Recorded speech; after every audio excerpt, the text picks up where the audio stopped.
Student, यदि आप लोग चाहते हैं कि आप लोगों का हिंदी में 70 में 70 नंबर आए तो इस वीडियो को अंत तक जरूर देखिए।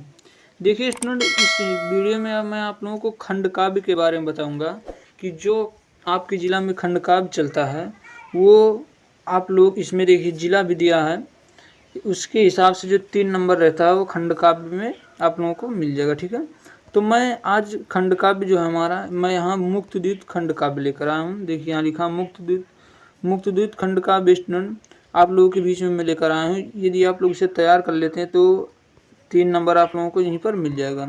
तो चलिए देखिए पहले ये कैसे पूछा है, मैं आप लोगों के बीच में ये बताने जा रहा हूँ कि किस प्रकार से पूछा। देखिए मुक्तद्युत खंड काव्य का सारांश लिखिए 2011, 12, 13, 14, 15, 16, 17, फिर 12, 13, यानी या करके अथवा करके कितनी बार ये रिपीटेड किया है आप लोग सोच सकते हैं। देखिए फिर मुक्तद्युत खंड काव्य के प्रथम सर्ग कथावस्तु। ठीक है, ये सब जितना पूछा है ये सब पूरा एक ही है। ठीक है, इसका जो आंसर है जितना घुमा फिरा कर पूछा है 1, 2, 3, 4, 5, ठीक है 5 बार घुमा फिरा कर पीछे पूछा है, तो ये इसका आंसर जो है एक ही है। ठीक है स्टूडेंट, और फिर देखिए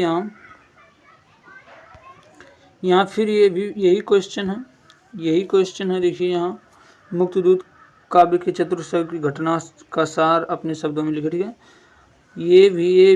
ये सारा भी केवल क्वेश्चन ही है। अब यहाँ से आप लोगों का आंसर शुरू होता है। ठीक है, आंसर देखिए यहाँ शुरू होता है, अब हमें पता चलता है यहाँ देखिए उत्तर यहाँ है। तो इसमें देखिए उत्तर में क्या कह दिया स्टूडेंट, जो हमारा खंड काव्य मुक्तद्युत, वो देखिए कह रहा है कि डॉक्टर राजेंद्र मिश्र द्वारा रचित मुक्तद्युत नामक खंड काव्य गांधी जी के जीवन दर्शन का एक पक्ष चित्रांकित किया करता है। इस कथा की घटनाएं सत्य एवं ऐतिहासिक हैं। कवि ने इसके कथा को 5 सर्गों में विभक्त किया। ठीक है स्टूडेंट, जो कवि हैं इसके जो कथा हुआ है इसको 5 सर्ग में विभक्त किए हैं। ठीक है, प्रथम सर्ग यहाँ हमारा प्रथम सर्ग में क्या किया है कि प्रथम सर्ग में कवि ने महात्मा गांधी के अलौकिक एवं मानवीय स्वरूप की विवेचना की है।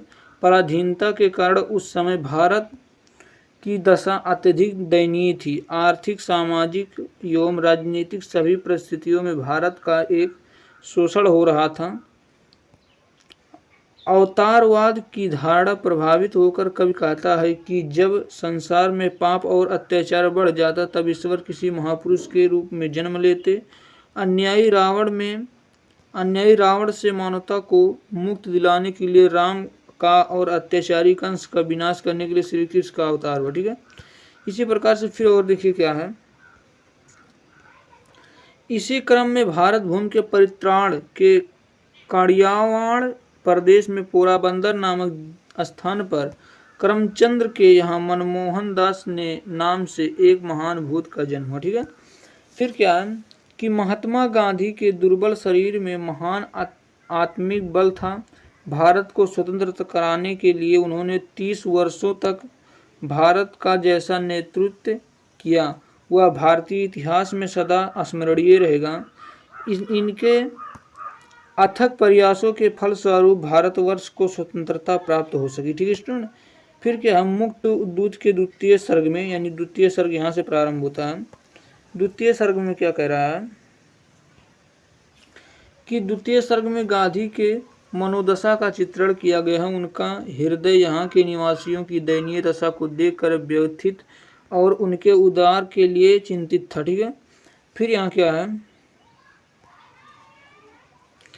कह रहा है, एक दिन गांधी के स्वप्न में अपने माता को देखते हैं। माता जी उन्हें समझा रही है कि जो तुम्हारा थोड़ा भी भला करे तुम उसका अधिक से अधिक हित करो। गिरते को साहस दो, केवल अपना नहीं और औरों का पेट भरो। माँ का स्मरण करके गांधी जी का हृदय भर गया। ठीक है, उसके बाद फिर देखिए क्या है,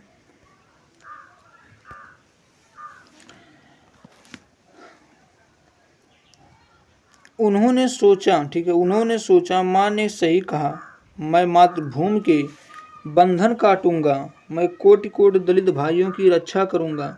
एक बार गांधी जी स्वरूप में श्री गोखले यानी गोपाल कृष्ण को देखा, उन्होंने गांधी जी के निरंतर स्वतंत्रता के मार्ग पर लाने की प्रेरणा दी और यह आशा प्रकट की कि गांधी ही भारतवर्ष के मुक्त दूत बनेंगे। ठीक है स्टूडेंट, इसी प्रकार से यहाँ थोड़ा देखिए यहाँ कि जो बिगुल बजाया है तुमने दक्षिण अफ्रीका में प्रियवर, उसको देखो उसकी गद तीक्ष्ण न हो भारत माता के पुत्र पर। ठीक है, उसके बाद फिर यहाँ से हमारा तृतीय सर्ग शुरू हो जाता है।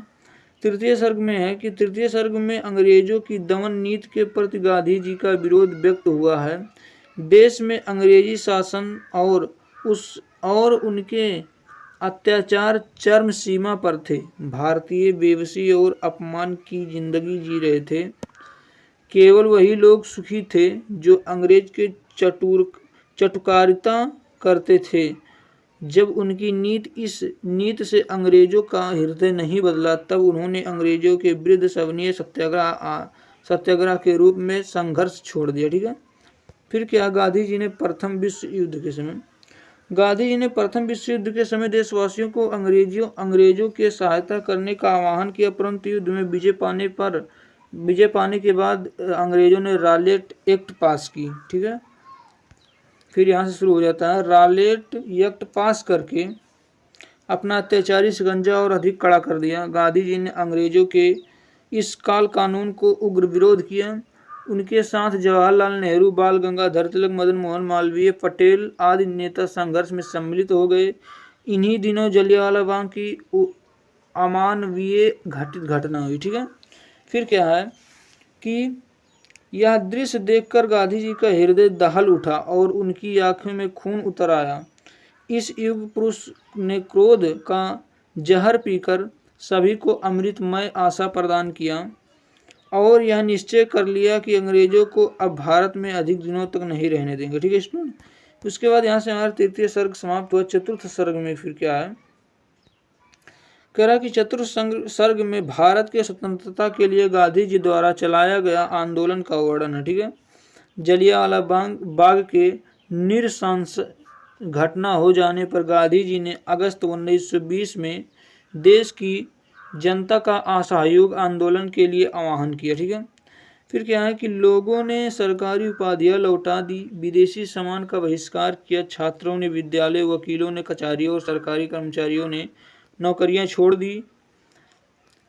इस आंदोलन से सरकार महान संकट और निराश के भंवर में फंस गई। ठीक है, फिर असहयोग आंदोलन को देखकर अंग्रेजों को निराशा हुई।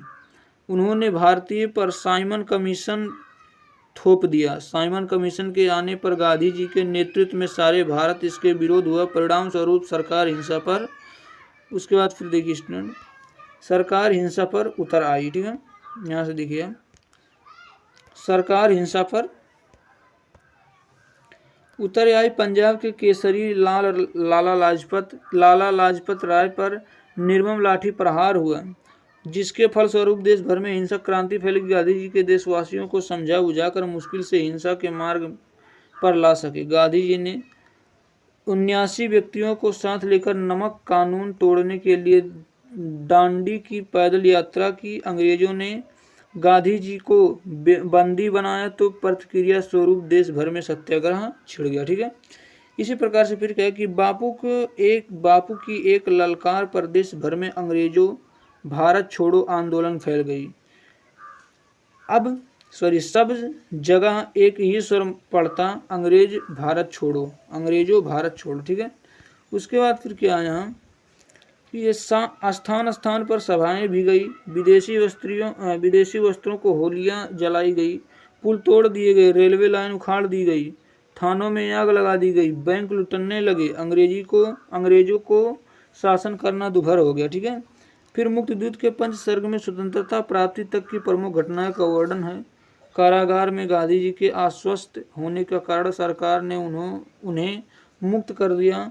इंग्लैंड के चुनावों में मजदूर दल की सरकार बनी। फरवरी सन 1947 ईस्वी में प्रधानमंत्री एटली ने जून 1947 से पूर्व अंग्रेजों को भारत छुड़ाने की घोषणा की। फिर क्या है,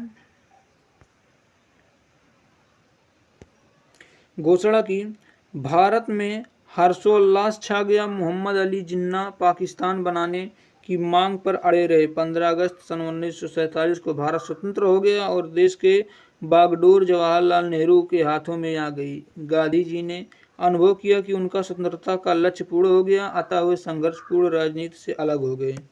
फिर क्या स्टूडेंट, यहाँ देखिए,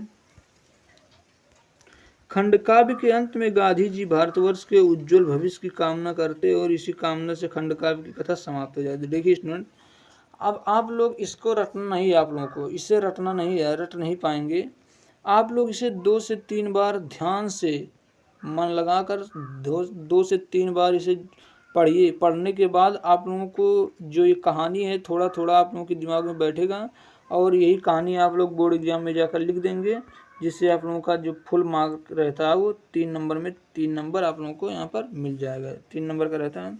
तो चलिए स्टूडेंट, आई होप आप लोग ये वीडियो अच्छी तरीके से समझ गएंगे। तो चलिए स्टूडेंट, आज के लिए इतना ही, मिलते हैं नेक्स्ट वीडियो में, तब तक के लिए धन्यवाद, थैंक यू।